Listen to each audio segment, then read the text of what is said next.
السلام علیکم ورحمۃ اللہ وبرکاتہ۔ اعوذ باللہ من الشیطان الرجیم، بسم اللہ الرحمن الرحیم، بہ نستعین وهو خیر الناصر ومعین۔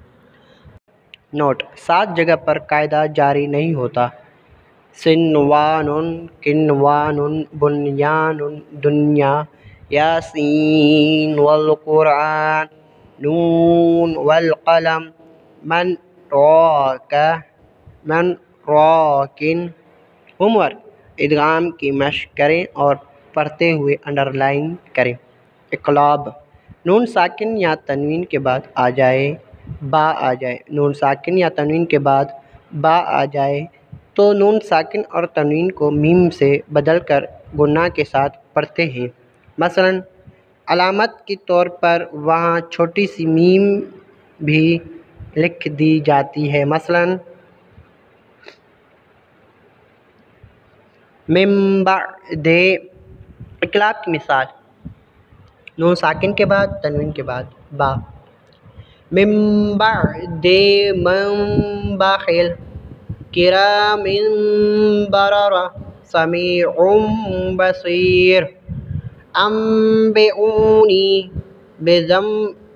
بذنبہم، حل بہذا، ابدا بعیدا۔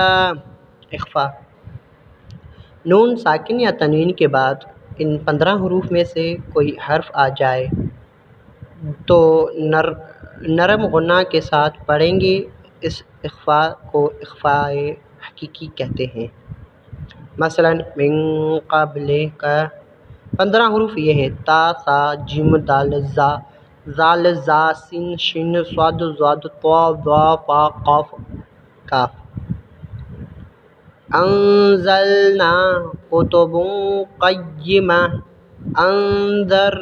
انذرنا شیء قدیر، رسول کریم۔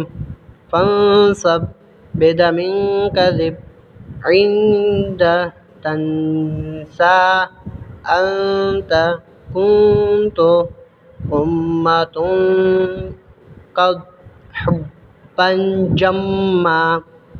کلاس ورک: قاعدہ اور مثالیں ذہن نشین کریں۔